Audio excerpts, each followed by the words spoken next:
Setan datang, ayo minjem riba. Kalau kamu rumah ini tidak akan pernah kebeli. Kalau kamu nabung sampai 5 tahun, mungkin tabunganmu menjadi 500 juta, tapi harga rumah ini pasti sudah menjadi 800 juta. Harus pakai riba, nggak bisa sekarang itu kalau beli rumah nggak pakai riba. Akhirnya apa? Karena kita khawatir rumah itu tidak jadi milik kita dan kita khawatir nanti ngontrak terus. Akhirnya apa? Kita mengambil riba. Tanpa kita sadari kalau rumah itu milik kita, walaupun tidak pakai riba pun akan tetap menjadi miliknya kita. Demi Allah, Bu. Tapi kalau rumah itu bukan milik kita, walaupun kita menempuh dengan cara riba hingga cicilan 15 tahun, kalau memang bukan milik kita, rumah itu akan kita jual kalau memang bukan miliknya kita. Karena apa? Meyakini kebenaran jalannya Allah itu tidak menjauhkan rezeki, dan meyakini jalannya setan itu pun tidak mendekatkan rezeki. Selamat datang di channel Tauhid Istiqomah. Semoga video ini bisa membawa berkah untuk kita semua. Amin. Kita pada kesempatan hari ini akan melanjutkan perjalanan panjang dan perjalanan maraton kita. Bagaimana kita menjaga keluarga kita tercinta dari pusaran fitnah. Tidak ada perkara yang paling merusak kehidupan kita kecuali adalah fitnah. Dan tidak ada yang paling merusak kecuali adalah ketika kita mendapatkan gelombangnya. Kalau kita sering mendapati gelombang elektromagnetik, itu bisa merusak otak dengan berbagai macam frekuensi, maka gelombang fitnah itu perkara yang paling merusak kehidupan manusia. Tidaklah karat ketika merusak besi, kecuali memerlukan waktu. Tidaklah fitnah ketika menerpa kepada satu keluarga, kecuali rusaknya tidak memerlukan waktu yang lama. Makanya kata Rasulullah, ada orang di pagi harinya dia beriman, kalau sudah terkena fitnah, sore harinya dia sudah menjadi kafir. Tidaklah seseorang ketika sore harinya, ketika dia beriman, kecuali pagi harinya bisa menjadi kafir kalau sudah terkena fitnah. Karena fitnah itu bisa datang dari mana saja. Bahkan terkadang ketika kita mendapatkan ujian, ujian pun bisa fitnah, yang akhirnya bisa meruntuhkan kita, merubuhkan kita.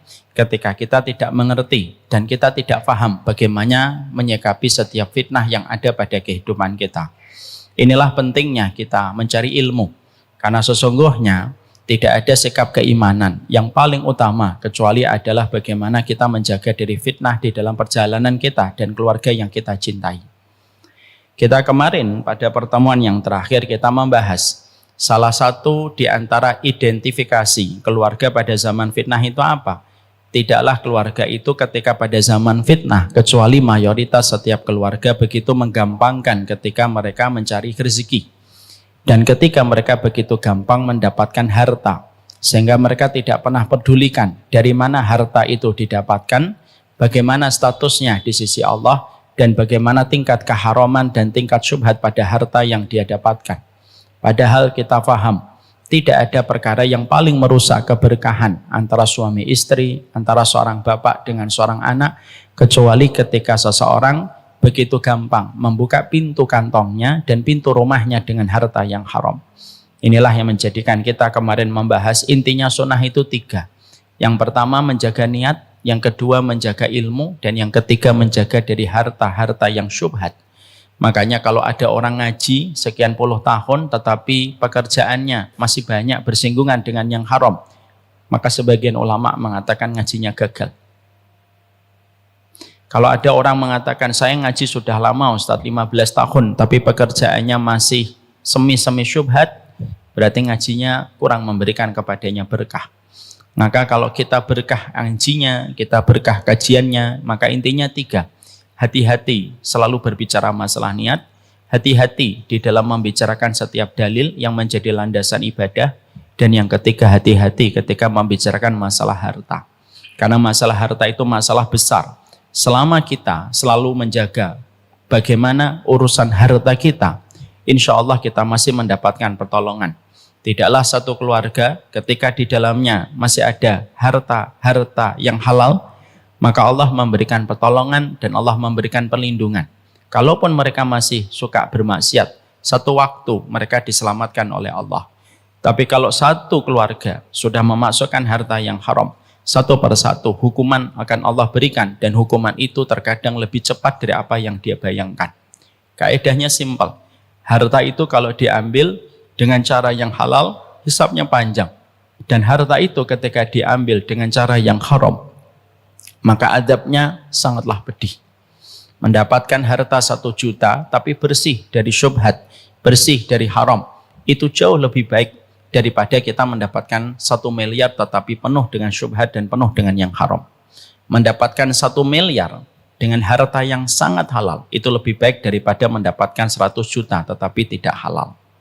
Jadi inilah yang menjadikan kita akhirnya paham sekali bagaimana komitmen kita pada harta itu adalah bagaimana kita menjaga keluarga kita dari harta yang haram. Ini sudah kita sampaikan pertemuan kita sebelumnya. Sebelum kita melanjutkan chapter kita tentang menjaga keluarga kita tercinta dari pusaran fitnah, sebelum kita membahas tentang tema antara si kaya dan antara si kaya dan miskin pada zaman fitnah, kita membicarakan terlebih dahulu satu perkara yang penting. Apa perkara yang penting? Mari kita bicara tentang 5 perkara yang menyebabkan orang kenapa mereka masih mudah untuk mengambil harta yang haram. Padahal kajian sudah sering diikuti, taklim sudah banyak di mana-mana. Tapi kenapa orang hari ini masih mudah untuk mencari harta yang haram? Bahkan kalau ibu dan bapak ingin tahu betapa lengketnya dan betapa dekatnya kita dengan harta yang haram, bahkan kalau kita membuka media sosial, mungkin kita membuka platform YouTube, kita masih sering menjumpai betapa pinjaman riba pun masih banyak di sekitar kita. Setiap waktu iklannya jor-joran. Dan ketika kita mendapati bahwasanya salah satu krisis masyarakat kita hari ini adalah pinjol, dan kita sepakat pinjol itu menggunakan riba, maka inilah yang menjadikan kita mungkin bertanya, kenapa kita hidup pada zaman ketika orang begitu mudah mengambil harta yang haram? Bahkan notabene mereka yang sudah ngaji, bahkan notabene mereka yang terkadang sudah berprofesi sebagai seorang ustadz. Apa yang menjadikan seseorang itu mudah untuk mengambil harta yang haram? Kenapa orang begitu mudah untuk rusak pagernya untuk menjaga dari harta yang haram? Padahal kita sepakat mengerti, tidaklah Nabi Adam dikeluarkan dari surga, kecuali dikeluarkan dari surga karena perkara yang berkaitan tentang makanan yang haram. Ketika dia makan buah yang diharamkan oleh Allah. Dan ternyata itulah pemicu Nabi Adam dikeluarkan dari surga, berkaitan pada sesuatu yang haram. Kalau yang haram, dampaknya kita lihat, dampaknya kita jumpai. Pertanyaan kita, mari kita bertanya sama ulama, kenapa itu bisa terjadi? Gampang mengambil harta yang haram, sekaligus pula mendiagnosa diri kita, kenapa diri kita sekali lagi mudah untuk mengambil harta yang haram, padahal yang diambil tidak sebanding dengan apa yang dikorbankan. Dan kalau boleh saya menyampaikan ibu dan bapak, harta yang haram itu selalu meminta tumbal. Bukan hanya dukun yang meminta tumbal ketika kita datang kepadanya, bukan hanya tempat pesugihan yang meminta tumbal ketika kita meminta pesugihan. Tetapi ketika kita rela dan mengambil harta yang haram, maka pada dasarnya itu pun pasti meminta tumbal. Tumbal itu adalah hukuman yang Allah pasti berikan kepada kita ketika kita tidak disiplin sesuai dengan apa yang Allah perintahkan.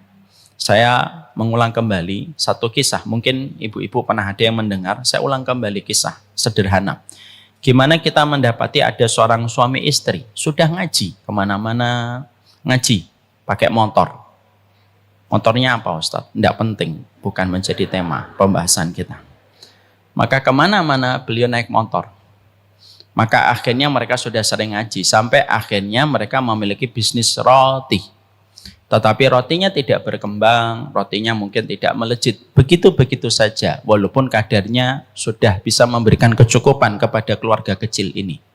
Sampai sang suami ingin membesarkan roti itu dan berkata kepada istrinya, gimana kalau kita mengajukan pinjaman ke teman-teman kita, supaya kita bisa memiliki modal, membesarkan usaha dan bisnis roti kita. Istrinya mengatakan, silahkan aja bang, moga-moga ada teman-teman yang memberikan pinjaman kepada kita untuk membesarkan bisnis kita. Coba 1, coba 2, coba 3, ternyata tidak ada satupun yang memberikan pinjaman.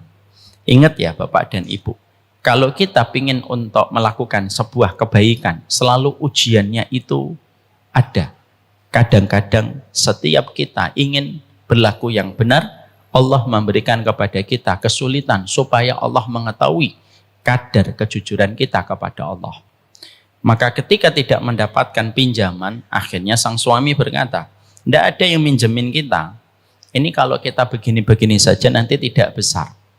Bagaimana kalau kita mengajukan pinjaman riba?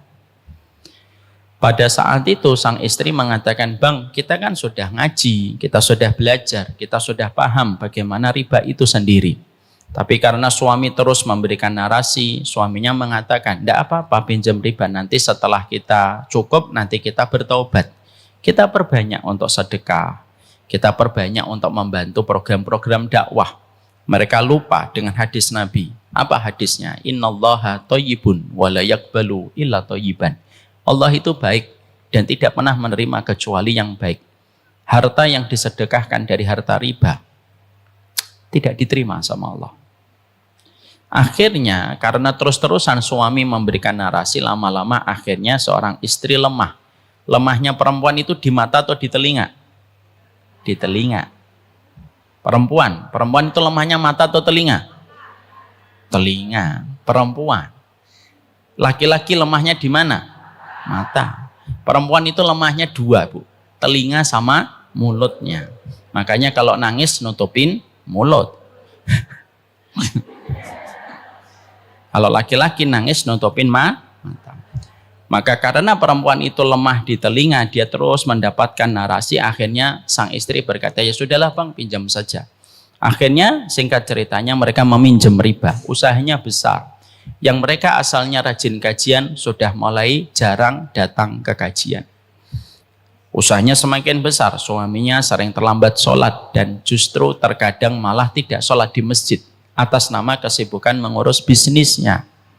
Sampai akhirnya betul-betul goal dan betul-betul berhasil usahanya. Sampai akhirnya mereka sama-sama lalai. Sang istri mulai sibuk dengan komunitas yang baru. Sang suami mulai sibuk dengan aktivitasnya ketika mendapatkan limpahan harta. Sampai akhirnya sang suami tertangkap oleh istrinya melakukan satu perbuatan dosa melampaui batas yang menyebabkan perzinahan. Sang istri tidak terima dan sang istri menggugat pisah. Dan ketika mereka akhirnya diketok palu, dipisahkan oleh pengadilan dan mereka resmi bercerai, perusahaan mereka karena mereka dua-duanya sebagai pemilik, ownernya, akhirnya perusahaannya dibelah menjadi dua, dibagi menjadi dua. Karena akhirnya mereka terbiasa satu dan akhirnya berpisah, lama-lama limbung dan akhirnya bangkrut kembali.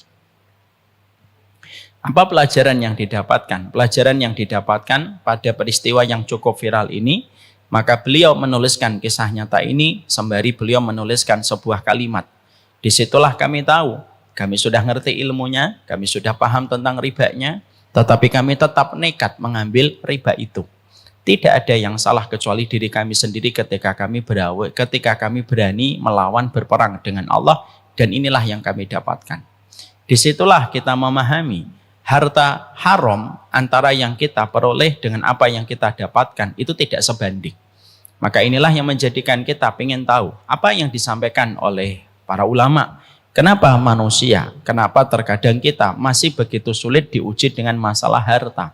Sehingga akhirnya kita terkadang mudah untuk jatuh dan terperangkap di dalam harta haram. Dan bisa jadi dengan harta yang haram, rusaklah kualitas anak kita, rusaklah kualitas keluarga kita, dan tidak akan mendapatkan keturunan yang berkualitas selama kita telah memasukkan harta yang haram. Saya ingat sekali ibu, ketika saya merawat bapak 3 hari sebelum beliau meninggal dunia, tidak ada nasihat yang beliau sampaikan kepada saya dan kepada istri saya, kecuali berulang-ulang dia mengatakan Mita dan Febi. Beliau manggil saya Mita, beliau manggil istri saya Febi. Jangan pernah sekali-kali masukkan harta haram kepada perut anakmu. Ini yang saya ingat sekali. Dan istri saya pun selalu mengingatkan ini. Sekarang mari kita bedah, Bu. Kenapa harta haram itu sekarang begitu mudah? Memang betul hari ini kehidupannya jauh lebih baik daripada 20 tahun atau 30 tahun yang lalu. 1980-an masih sering kita jumpai rumah berdinding bambu. Lantai beralaskan tanah, atap beratapkan langit. Tapi hari ini kita mendapati kondisinya sudah jauh lebih baik. Tapi dengan kondisi yang lebih membaik, kita mendapatkan sebuah kenyataan yang paling miris. Gampangnya orang mengambil harta yang haram. Sekarang mari kita bedah 5 alasan kenapa orang itu begitu mudah untuk mengambil harta yang haram. Yang pertama, Allah menyampaikan kepada kita di dalam surat Al-Baqarah 268. Coba dibaca, Mas Dana.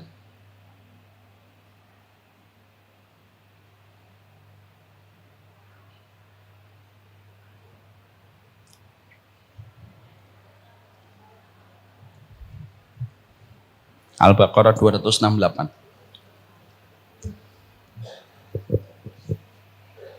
Setan menjanjikan atau menakut-nakuti kamu dengan kemiskinan dan menyuruh kamu berbuat keji. Sedangkan Ulangi lagi. Setan menjanjikan atau menakut-nakuti kamu dengan kemiskinan dan menyuruh kamu berbuat keji atau kikir. Sedangkan Allah menjanjikan kamu ampunan dan karunia-Nya. Dan Allah maha luas karunia-Nya, lagi maha mengetahui. Ya. Pertama yang menjadikan seseorang itu begitu mudah mengambil harta yang haram, yaitu adalah ketika kita tidak sadar bahwasanya setan itu senantiasa menggelayuti pikiran kita, memasuki hati kita, memasuki jiwa kita. Bahwasanya kita itu ditakut-takuti untuk menjadi miskin, dan kita lupa bahwasanya Allah pemberi rezeki yang terbaik pada kehidupan kita selaku seorang hamba. Sehingga disinilah kita paham betul. Ternyata yang membuat seseorang begitu mudah mengambil harta yang haram karena ada halusinasi di dalam pikirannya. Kalau saya tidak mengambil harta ini, maka sesungguhnya saya nanti akan mendapatkan kemiskinan. Nanti istri saya tidak makan, nanti anak saya tidak makan, tidak sekolah, dan lain sebagainya. Halusinasi, hal-hal semacam inilah yang menjadikan akhirnya seseorang begitu mudah mereka merambah harta yang haram. Mereka menyangka harta yang haram itu akan bisa memberikan kepada mereka kelapangan dan kecukupan. Tidak. Harta yang haram hanya memberikan kepada kita nominal, tetapi harta yang haram tidak akan pernah memberikan kepada kita kelapangan. Saya ulang kembali, Ibu. Harta yang haram hanya memberikan kepada kita nominal angkanya, tapi tidak akan pernah memberikan kepada kita kecukupan dan kelapangan. Karena kecukupan dan kelapangan itu tidak akan dibawa oleh harta yang haram. Ustadz, fulan ngambil harta yang haram, dia korupsi.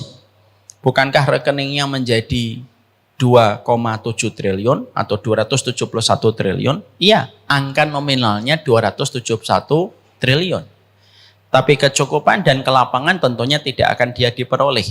Dan sesungguhnya seiring dengan waktu harta yang haram itu pasti merusak kualitas satu persatu di dalam kehidupannya ketika harta itu haram. Karena apa? Harta yang haram itu sifatnya merusak. Harta yang baik itu sifatnya mengawetkan. Makanya ketika seseorang mereka sudah ditakut-takutin oleh setan, maka mereka akan cenderung untuk menjadi pelit, tidak mau menitipkan hartanya di jalan Allah, tidak yakin balasan yang Allah berikan nanti di surga, tidak yakin bagaimana kehidupannya di alam barzah kalau dia menggunakan hartanya, dan itu semuanya tidak lepas dari pengaruhnya setan ketika setan itu senantiasa menakut-nakuti seseorang. Nanti kamu jatuh miskin kalau kamu tidak mengambil harta ini. Dan itulah yang kita khawatirkan. Makanya kita cukup sedih sampai akhirnya ketika ketakutan manusia kepada kemiskinan itu bisa menjadikan seorang ibu mati-matian mendidik anaknya dengan ilmu dunia jauh sebelum dia mendidik anaknya dengan kehidupan akhirat. Karena apa? Sekali lagi takut menjadi miskin. Jadi takut menjadi miskin itu merupakan senjata paling ampuh yang dimiliki setan. Dan Allah menyampaikan ini di dalam surat Al-Baqarah 268. Asyaitanu ya'idukumul faqra wa ya'murukum bil fahsya. Setan itu selalu nangkut-nangkutin kamu jadi miskin. Sehingga ketika ketakutan itu sudah melampaui batas, Ketakutan itulah yang menjadikan akhirnya gelap mata, gelap hati untuk mengambil apa saja. Selama dia tidak jatuh di dalam kemiskinan. Nah, inilah perkara pertama yang menjadikan seseorang itu mereka tidak peduli dengan harta yang haram. Sehingga konsep mereka yang tidak mengimani kepada apa yang Allah janjikan ketika mereka tidak yakin dengan Allah, maka itulah yang menjadikan mereka berkata, gak apa-apa nyari yang harta yang haram. Karena yang haram aja susah, apalagi yang halal. Sehingga mereka menggampangkan harta yang haram itu. Tanpa mereka sadari betul harta yang haram. Karena kita khawatir menjadi miskin, maka itu yang merusak kualitas kehidupan. Setan itu tidak pernah memaksa kita. Dan setan tidak pernah menggunakan cara yang kasar. Setan itu selalu menggunakan caranya itu cara yang lembut. Caranya gimana? Ya tadi, menakut-nakuti untuk menjadi miskin setiap waktunya dan setiap saatnya. Pembagian warisan, perempuan dapat setengah, laki-laki dapat satu. Kita sudah khawatir, wah kalau pakai syariat Islam nanti kurang. Kan kalau pakai syariat Islam saya dapat setengah, abang saya dapat satu. Lalu kita merasa yang setengah itu tidak akan mencukupi kita. Kalau kamu berpikir tidak cukup, ya akhirnya tidak cukup. Dan saya katakan kepada ibu, kenapa laki-laki dapat satu dan perempuan dapat setengah? Saya sudah pernah menyampaikan di sini. Karena sesungguhnya laki-laki itu walaupun dapat satu, maka itu beriringan dan beririsan dengan banyak kewajiban-kewajiban yang harus dia tunaikan kepada keluarganya.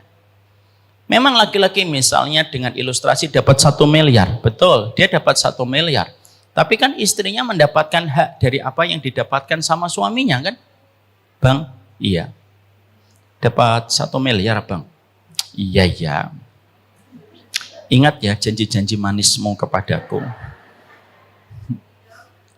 Maka sesungguhnya istri wajib suaminya wajib nggak untuk memberikan apa yang dia dapatkan kepada istrinya? Wajib.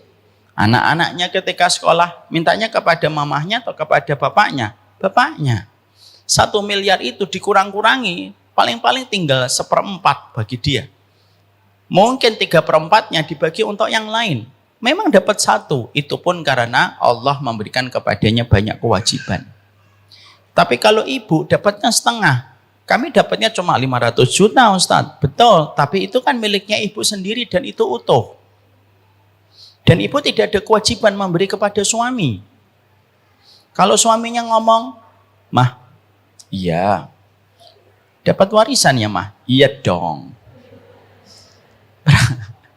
Berapa? 500 jeti. Pinjam ya untuk modal. Maaf, tidak ada pinjaman untukmu. Dosa atau tidak dosa? Tidak dosa, cuma kebangetan aja. Maka sesungguhnya di situ kita mendapati bahwasanya disitulah kita ketika kita khawatir miskin, maka itulah yang menghalangi kita dari banyak hal. Khawatir miskin, tidak mau haji. Khawatir miskin, tidak mau umroh. Khawatir miskin, tidak mau berbagi. Khawatir miskin, ngambil yang haram. Karena apa? Takut miskin itu ternyata senjata paling sakralnya setan. Sehingga akhirnya orang kehilangan harapan dan kehilangan keimanan dia kepada Allah karena takut miskin. Maka kaya, terkadang orang itu semakin kaya, terkadang justru semakin pelit. Kadang-kadang ibu punya uang cuma 500.000, bisa ngasih orang itu 200.000 atau 150.000. Tapi kalau ibu sedang memiliki misalkan 100 juta, ngasih orang 1 juta itu rasanya berat sekali. Betul atau tidak? Nggak usah ngomong betul, saya tahu itu pasti betul. Karena terkadang semakin Allah memberikan kepada kita harta, kalau tidak diimbangi dan disikapi dengan ilmu, maka bayangan menjadi miskin itu selalu ada. Dan kita akhirnya apa? Hidupnya hanya khawatir bahwasanya yang genap menjadi ganjil. Sudah 1 M, nanti kalau saya kasih 50 juta, nggak jadi 1 M. Jadinya 950 juta, nggak enak di rekening 950 juta. Maka akhirnya Allah mengabadikan bahwasanya asyaitanu ya'ikutukumul faqra. Setan itu menakut-nakuti kamu jadi miskin, akhirnya ngambil yang haram. Rumah ini harganya berapa? Rumah ini harganya 500 juta. Tabunganmu berapa? Tabungan saya 100 juta. Setan datang, ayo minjem riba. Kalau kamu ndak, rumah ini ndak akan pernah kebeli. Kalau kamu nabung sampai 5 tahun, mungkin tabunganmu menjadi 500 juta, tapi harga rumah ini pasti sudah menjadi 800 juta. Harus pakai riba, nggak bisa sekarang itu kalau beli rumah nggak pakai riba. Akhirnya apa? Karena kita khawatir rumah itu tidak jadi milik kita dan kita khawatir nanti ngontrak terus. Akhirnya apa? Kita mengambil riba. Tanpa kita sadari kalau rumah itu milik kita, walaupun tidak pakai riba pun akan tetap menjadi miliknya kita. Demi Allah, Bu. Tapi kalau rumah itu bukan milik kita, walaupun kita menempuh dengan cara riba hingga cicilan 15 tahun, kalau memang bukan milik kita, rumah itu akan kita jual kalau memang bukan miliknya kita. Karena apa? Meyakini kebenaran jalannya Allah itu tidak menjauhkan rezeki, dan meyakini jalannya setan itu pun tidak mendekatkan rezeki. Tapi kenapa kau orang rela untuk mengambil yang haram? Rela mengambil yang haram, dia takut menjadi miskin. Lalu lupa bahwasanya Allah memberikan kepadanya rezeki dan Allah menjamin rezeki kepada setiap orang yang senantiasa berikhtiar. Dan ini merupakan harga dari konsep keyakinan. Ini harga dari satu konsep keyakinan. Makanya akhirnya yang kita dapatkan adalah kalau orang sudah dalam kondisi jatuh miskin, terutama yang kita lihat konten-konten yang selalu menceritakan tentang finansial, pencapaian harta, pencapaian rezeki, anak khawatir kalau tontonan kita lebih bersifat kepada apa yang didapatkan dari materi dan finansial, lama-lama akhirnya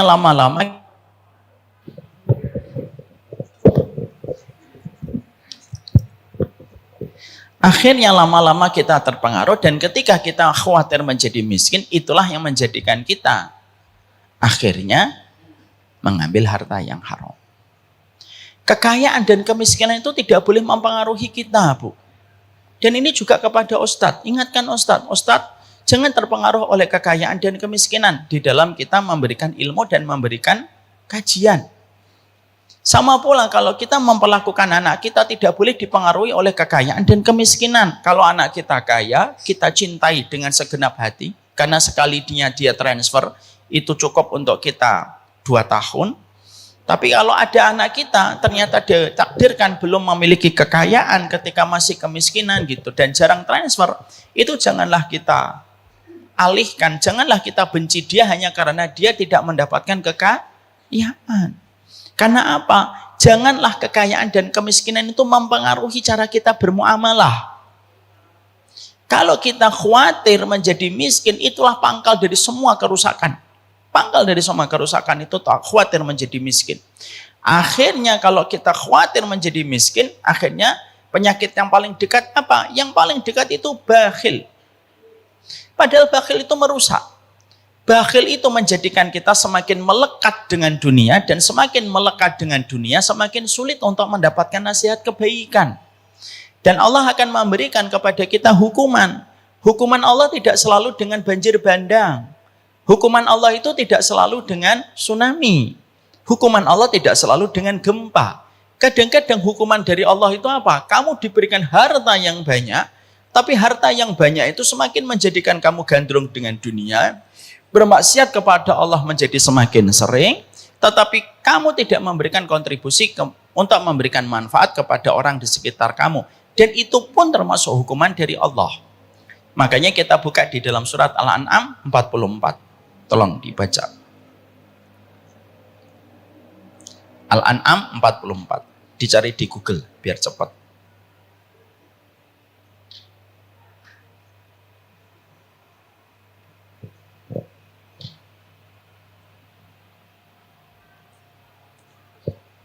Maka ketika melupakan peringatan yang telah diberikan kepada mereka, kami pun membukakan semua pintu kesenangan untuk mereka.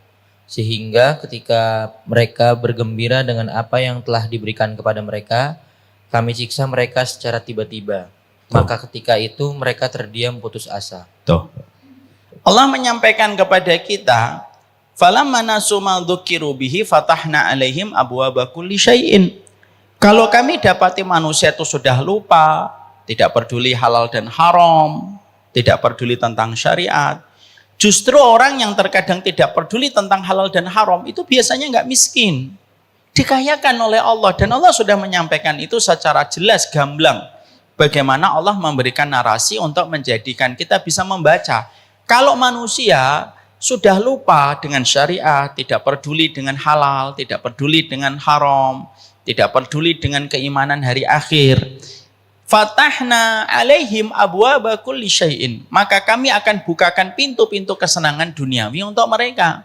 Yang hartanya asalnya cekak dibuat lebih, yang asalnya hartanya sedikit dibuat banyak, hartanya asalnya kurang makin ditambah oleh Allah.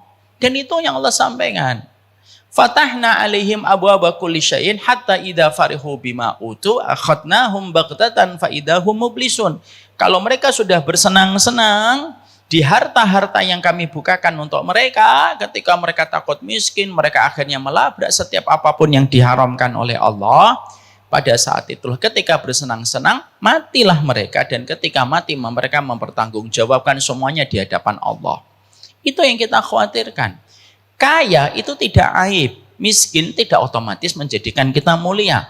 Tapi kalau kaya dengan mengambil harta yang haram, tidak peduli yang syubhat, dan kita menutup telinga kita untuk mendengarkan nasihat, itu yang jadi aib.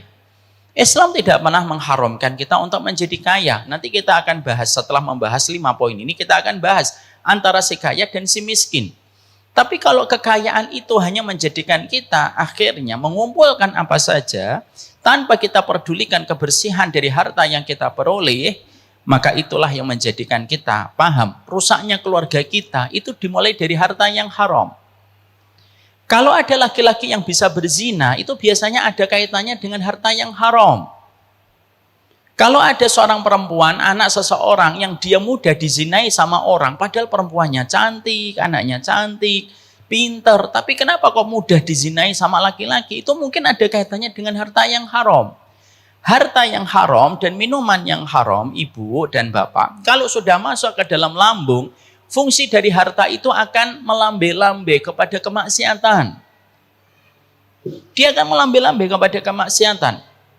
Ketika ada seseorang disuapin dengan harta yang haram, disuapin dengan harta yang haram, daging-dagingnya itu akan terbentuk untuk satu frekuensi dengan neraka.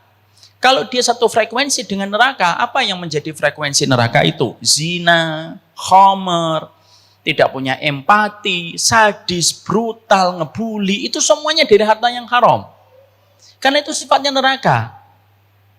Makanya terkadang, maaf sekali, kalau kita mendapati ada anak membuli dan punya kebiasaan membuli dari kecil, itu bisa jadi bukan hanya karena dia menonton konten-konten violence, tapi bisa jadi itu memang dari harta yang haram.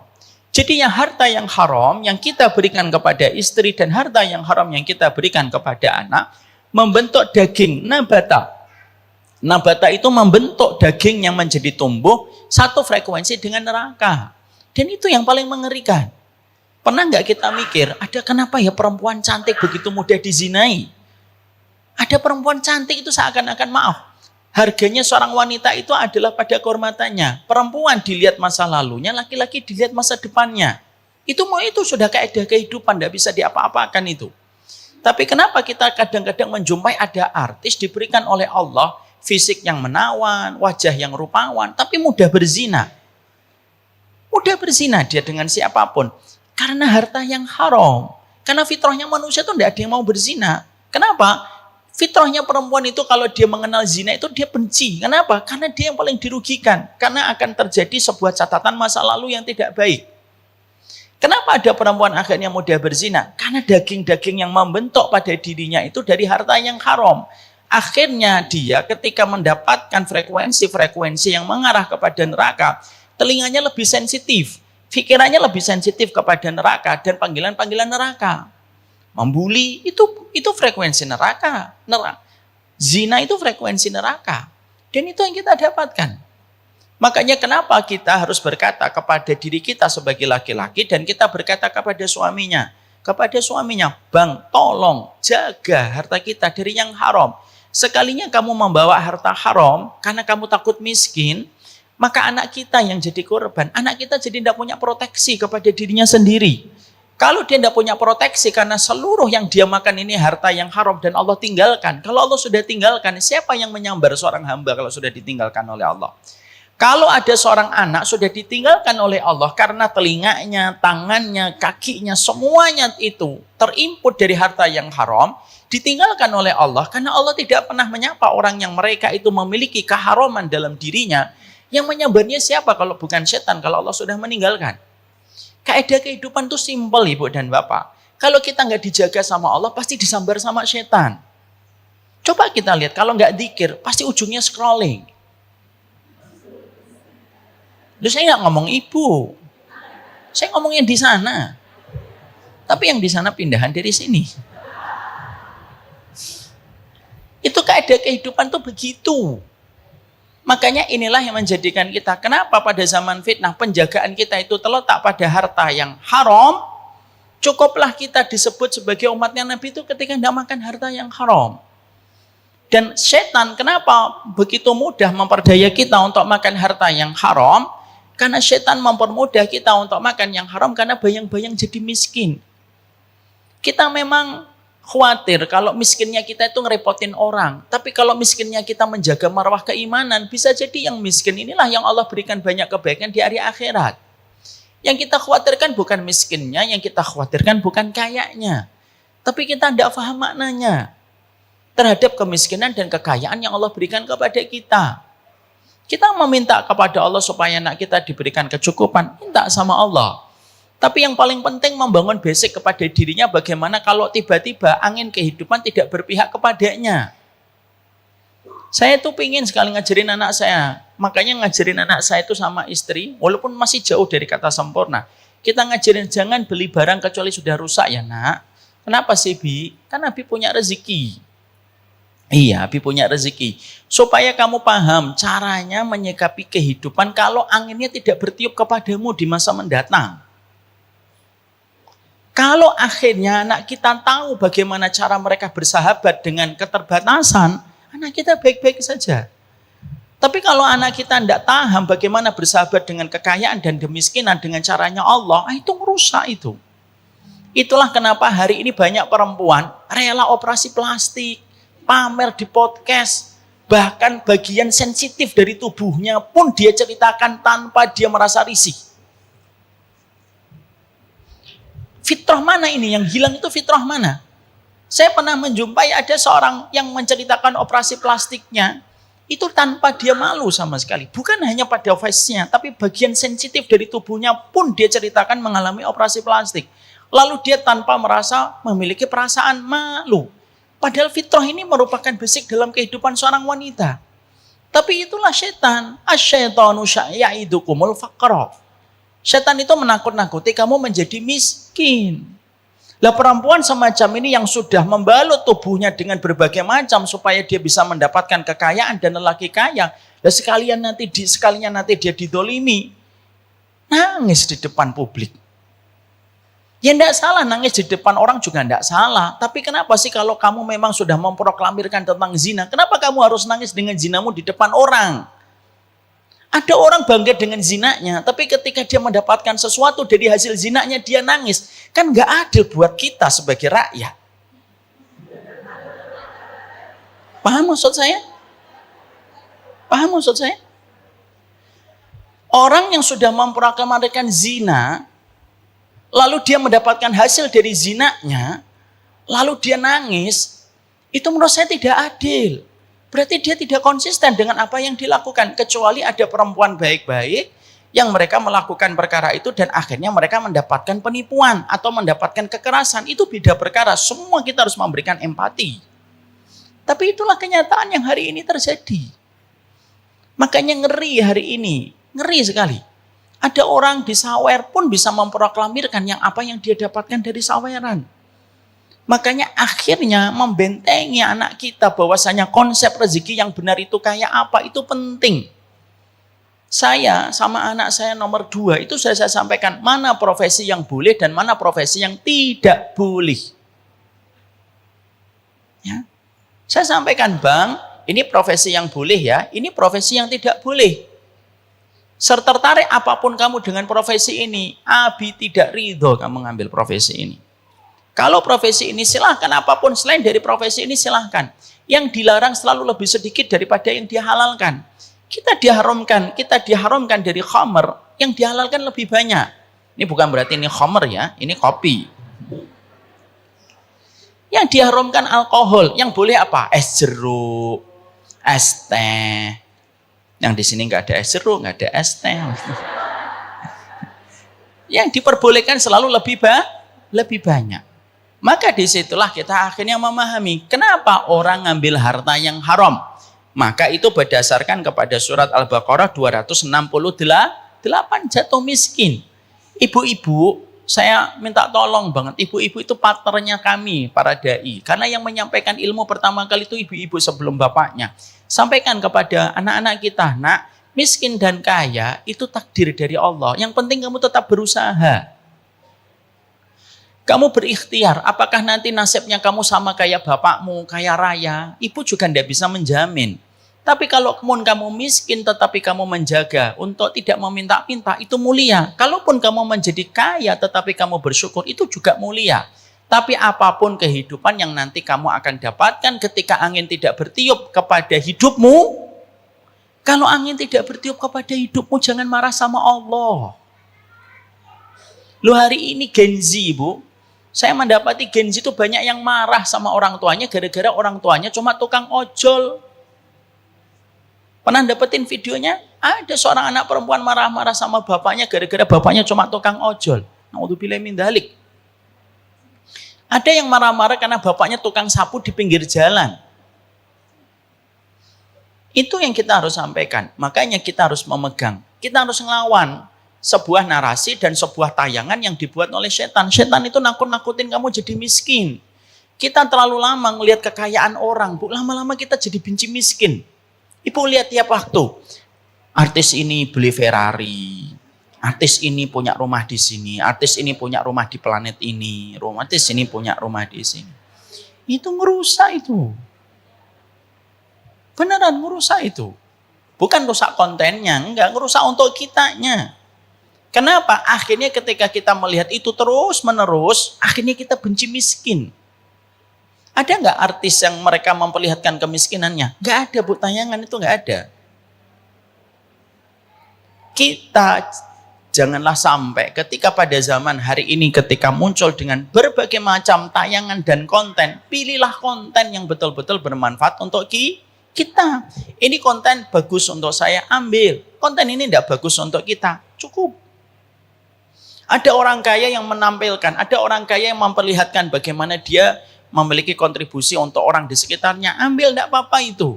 Tapi kalau hanya memperlihatkan ini kamar saya itu harganya 5 miliar, kamar doang. Tidak usah dilihat. Itu rezeki buat dia. Tapi kalau kita lama-lama ngelihat, lama-lama itu akhirnya kita nggak bisa berdamai dengan keterbatasan. Saya ambilkan contoh. Ibu, kalau ibu terbiasa minum manis, minum air tawar itu rasa pahit atau tidak? Iya. Kapan minuman terasa pahit? Kalau ibu terbiasa minum yang manis banget. Tapi kalau kita terbiasa untuk sampai mana tadi? Ya, nah, kalau kita terbiasa untuk minum yang pahit, maka kadang-kadang kita bisa lebih cepat untuk beradaptasi dengan yang manis. Dari pahit ke manis itu lebih mudah beradaptasi, tapi dari manis ke pahit itu susah beradaptasi. Ya atau tidak? Kaedahnya lidah itu kan begitu. Cek sama anak kita dari kecil minumin manis terus, semuanya coklat manis. Coba kasih teh tawar, gitu. Itu anak kita. Kenapa? Karena dia terbiasa yang manis. Sama, Bu, mata kita ini kalau suka melihat yang manis-manis terus, tayangan ini, mobilnya ini, rumahnya begini, kitchen setnya harganya, satu anggaran negara habis gitu. Kita akhirnya enggak siap untuk melihat yang pahit. Kita enggak nyalah-nyalahin konten, enggak, yang kita salin itu diri kita. Kenapa harus melihat itu untuk kita sebagai penuntut ilmu? Makanya musuhnya para ustadz tuh hari ini bukan hanya kebodohan, Bu. Musuhnya Ustadz hari ini itu apa? Tayangan TikTok. Itu musuhnya Pak Ustadz. Karena apa? Ngelawan narasi dari TikTok itu kadang-kadang susah. Karena ibu ngaji paling lama 1,5 jam. Ya kan, ini dari setengah 8 ini udah jam 9. Paling lama ngaji itu 1,5 jam. TikTok scrolling, bisa 5 jam. Belum CO. Belum yang orange itu. Itu yang pertama. Paham di sini? Yang kedua, kenapa orang itu mudah untuk mengambil harta yang haram? Orang itu mudah ketika mereka untuk mengambil harta yang haram karena mereka tidak pernah tahu bagaimana jahatnya harta yang haram itu merusak kehidupan dia. Mengambil harta yang haram itu persis sebagaimana kita meletakkan besi terkena hujan dan terkena panas yang secara pelan tapi pasti akan tumbuh karatnya. Itulah harta yang haram. Orang itu kalau tidak paham bagaimana jahatnya harta yang haram itu merusak kehidupan dia, dan bisa jadi pertengkaran demi pertengkaran ibu bisa lakukan, itu disebabkan harta yang haram. Pernah nggak kita ngecek gitu ya, kenapa ya kok setengah tahun ini saya lebih banyak bertengkar? Itu bisa jadi, kata para ulama, tidaklah satu keluarga mengalami cekcok, pertengkaran, hal-hal kecil jadi masalah besar. Masalah pintu kamar tidak ditutup jadi panjang. Masalah lampu pengennya yang satu mati, yang satu terang benderang. Itu menjadi cekcok. Tidaklah perkara kecil terkadang bisa menjadi besar. Itu karena pemicunya harta haram itu memasukkan api neraka ke dalam perutnya. Lah api neraka itu selalu meniupkan permusuhan dan pertikaian. Ya. Jadi yang dinamakan harta yang haram itu selalu meniupkan pertikaian dan permusuhan karena harta haram itu datang dari setan. Mana dalilnya Ustadz kalau harta yang haram itu selalu menimbulkan pertikaian dan permusuhan? Harta haram itu selalu menimbulkan pertikaian dan permusuhan. Mari kita lihat.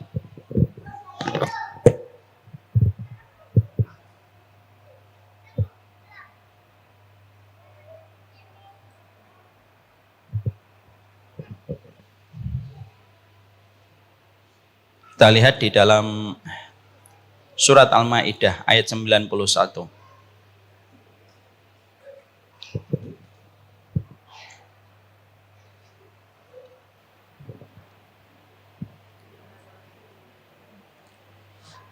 Sesungguhnya setan itu hanyalah bermaksud hendak menimbulkan permusuhan dan kebencian di antara kamu lantaran meminum khamr. Sesungguhnya setan hanyalah bermaksud hendak menimbulkan permusuhan dan kebencian di antara kamu. Menimbulkan permusuhan dan kebencian. Jadi ini yang dijadikan dalil surat Al-Maidah 91 oleh para ulama. Harta haram itu begitu, Bu. Makanya kalau orang rebutan proyek haram, itu tidak akan pernah bertahan lama. Kalau tujuannya itu hanya untuk mengumpulkan harta tanpa memperdulikan haram ataupun halal. Tidaklah seorang anak jauh dari orang tuanya kecuali salah satunya karena sebab harta yang haram. Makanya ada satu kaidah yang disampaikan oleh para ulama, wa jazaa'u sayyi'atin sayyi'atum misluha. Balasan atas setiap keburukan itu keburukan yang datang setelahnya. Kalau harta haram itu keburukan, pasti menimbulkan keburukan setelahnya. Apa keburukan yang paling dekat dari harta yang haram? Pertikaian dan permusuhan. Sehingga akhirnya Allah yang melembutkan hati manusia, setan yang menjadikan hati manusia bertikai dan bermusuhan. Pertikaian dan permusuhan itulah yang selalu ditimbulkan dari harta yang haram.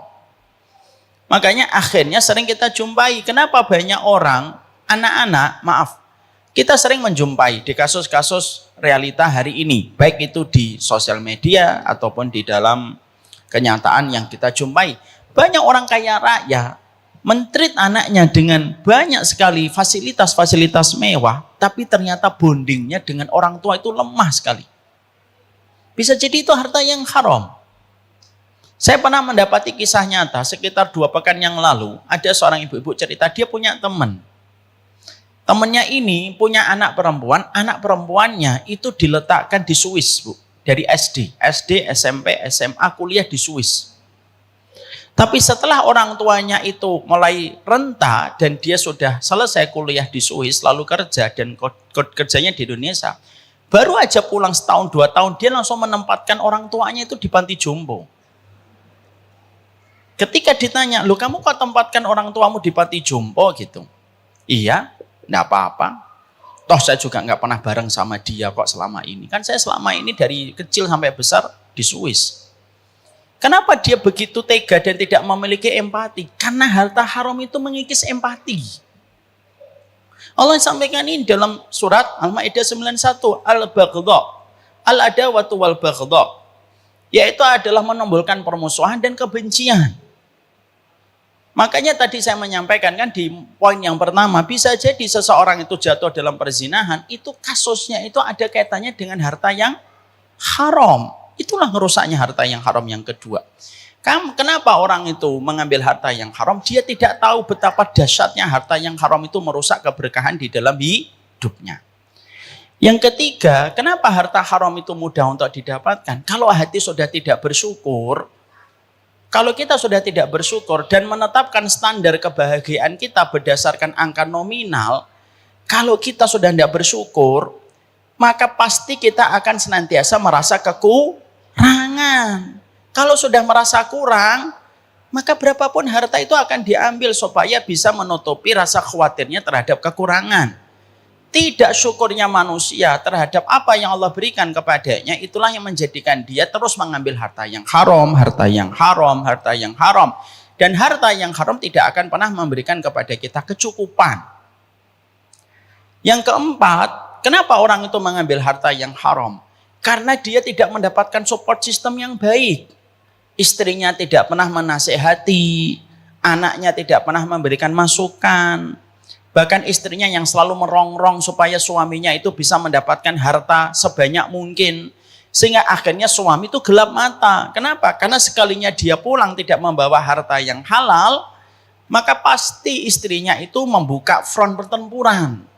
Sehingga akhirnya tidaklah seorang laki-laki ngambil yang haram itu karena kondisi seorang istri yang tidak memiliki sikap qanaah. Makanya ibu, saya sampaikan, saya tuh ingin mendidik ibu. Tidak apa-apa, saya tiap bulan datang dari Bekasi ke sini. Walaupun jauh sekali. Dan kalau libur saya dikritik, tidak apa-apa lah. Saya senang datang ke sini, tapi salah satu yang ingin saya sampaikan, ibu harus menjadi support system untuk suaminya. Kalau ibu tiba-tiba mendapati harta suaminya tiba-tiba naik 200 kali lipat daripada sebelumnya yang biasanya cuma 500 juta, kok sekarang tiba-tiba 50 miliar, ibu tanya. Ibu tanya dari mana? Jangan ketika suaminya ngomong tadi nemu di pinggir jalan, oh iya, diterima. Bersikap selektif itu penting, walaupun kita tidak boleh untuk kasar kepada sang suami. Saya ingatkan ibu, kalau suami berbuat dosa, ibu terkena tanggung jawabnya enggak di hadapan Allah? Ibu terkena tanggung jawabnya enggak di hadapan Allah? Enggak. Tapi mengingatkannya itu merupakan kewajiban. Tapi ingat, mengingatkannya dengan cara yang ma'ruf. Kenapa? Ngomong sama pemimpin itu enggak boleh ngomong sama bawahan. Jangan ditanggepin. Lihat-lihat suaminya dong Ustaz. Jangan gitu. Suami sama semuanya. Ingatkan suaminya dengan cara yang baik. Ini ada sebuah kisah yang terjadi. Hasan Al-Basri pernah masuk pasar. Tahu Hasan Al-Basri? Insya Allah tidak tahu. Beliau ulama besar. Setelah masa para sahabat. Hasan Al-Basri itu masuk ke pasar. Lihat orang jualannya itu brutal jualannya. Dia bersumpah, demi Allah, demi Allah, demi Allah, demi Allah, demi Allah, begitu. Padahal dia berdusta. Lalu Hasan Al-Basri mengatakan, betapa buruknya bermuamalah di dalam perdagangan dengan cara semacam itu. Setelah sekian bulan, dia bertemu lagi dengan pedagang yang sama, orangnya sama. Lalu ternyata caranya itu jauh lebih indah dan jauh lebih syar'i daripada kondisi sebelumnya. Hasan Al-Basri itu kan kaget. Lalu tanya, kok kondisi kamu beberapa bulan yang lalu begini, kok sekarang berbeda?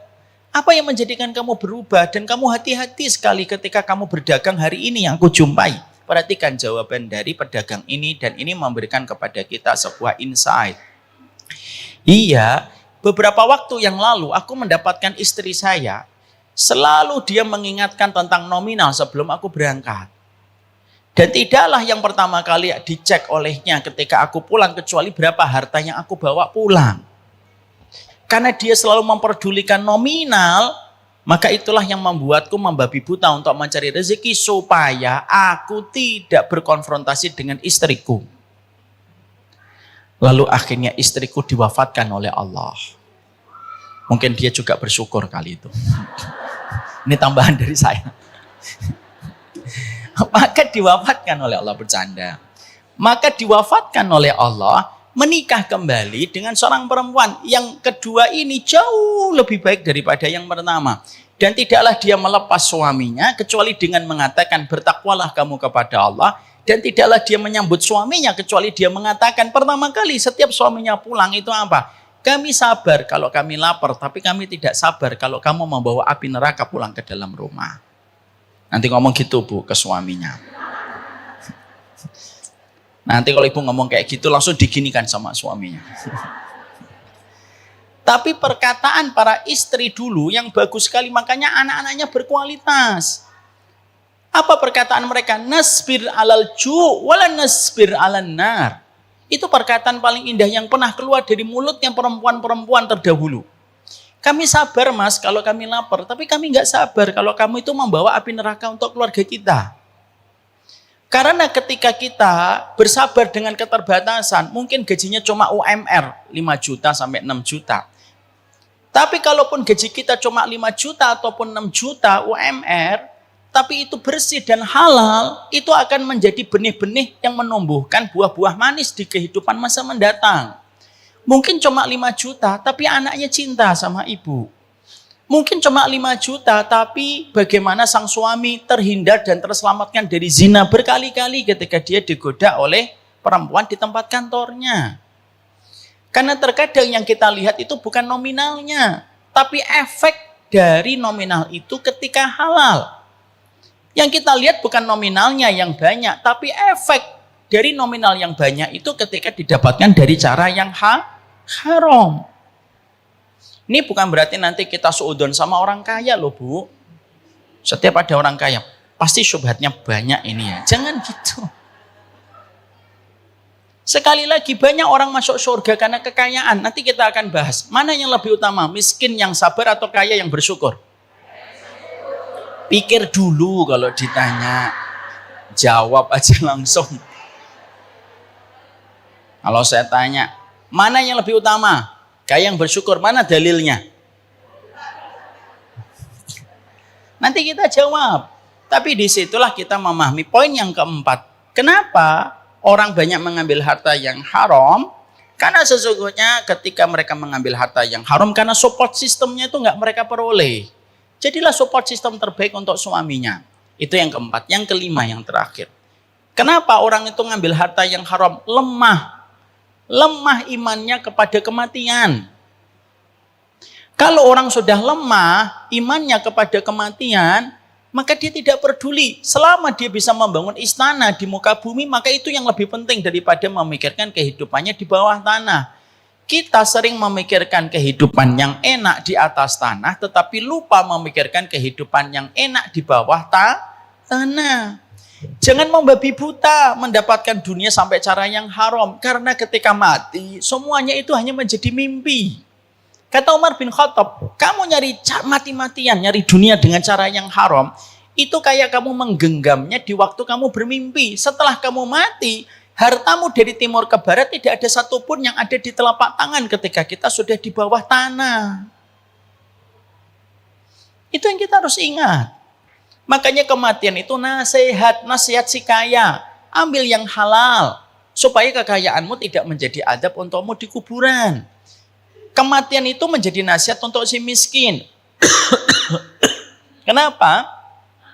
Semiskin-miskinnya kita di dunia tetap ada batasannya. Kalau kita ridho, maka ketika meninggal dunia kemiskinan tidak akan dibawa nanti di akhirat. Dan itulah mari kita perbaiki cara kita. Si kaya belum tentu mulia, si miskin belum tentu hina. Sebaliknya, si miskin belum tentu mulia, si kaya belum tentu hina. Itu tergantung kita. Tapi penjagaan kita sama harta itu termasuk salah satu poin yang ditekan oleh Nabi. Kalau ingin menjadi keluarga muslim yang selamat pada zaman fitnah, perhatikan masalah perputaran rezekimu, hartamu. Karena itulah yang membedakan orang yang menjadi umatnya Nabi dengan orang yang tidak menjadi umatnya Nabi. Yang membedakan antara kita iman hari akhir dengan iman kapitalisme itu beda. Makanya maaf, saya paling tidak setuju kalau banyak ustadz selalu menarasikan setiap perintahnya Allah selalu dibawa dalam konteks kekayaan. Kita ini bukan agama materialisme. Sholawat nanti biar kaya. Sodakoh biar kaya. Tahajud biar kaya. Loh terus semuanya kalau kaya, terus siapa yang jualan es kelapa? Kaya dan miskin itu fitrah kehidupan. Seakan-akan ada banyak ustadz tuh seakan-akan kalau miskin tuh hina gitu loh. Miskin tuh enggak hina kok. Selama kita memiliki keimanan. Kita itu agama yang beriman kepada hari akhir. Apa fungsinya beriman kepada hari akhir? Ya enggak mati-matian untuk membela kehidupan di dunia yang sejatinya pasti kita tinggalkan. Apalagi sekarang. Sekarang itu fenomenanya sebagaimana yang sudah disebutkan Nabi. Apa fenomenanya hari ini? Kematian mendadak, mautul faj'ah. Ada orang yang di pagi harinya masih ngusap kepala rambut istrinya, tapi 5 menit setelahnya dia meninggal dunia. Itu nyata. Ada istrinya ada sahabatnya istri saya. Punya suami, baru aja ngusap istrinya itu. Bangun, sholat subuh. Nggak sampai setengah menit, tiba-tiba suara gitu. Meninggal suaminya. Padahal setengah menit sebelumnya masih ngusap kepala istrinya. Coba bayangkan itu istri melihat pemandangan itu. Ada teman saya lagi main pingpong. Lalu tiba-tiba dadanya sakit, duduk sebentar, geletak, pingsan, dibawa ke rumah sakit, meninggal di tengah jalan. Kita itu tidak pernah tahu. Tapi dengan kita mendapati peristiwa itu semakin kita yakin. Memang kehidupan kita itu 2 babak. Ngapain kita matian-matian untuk di babak pertama?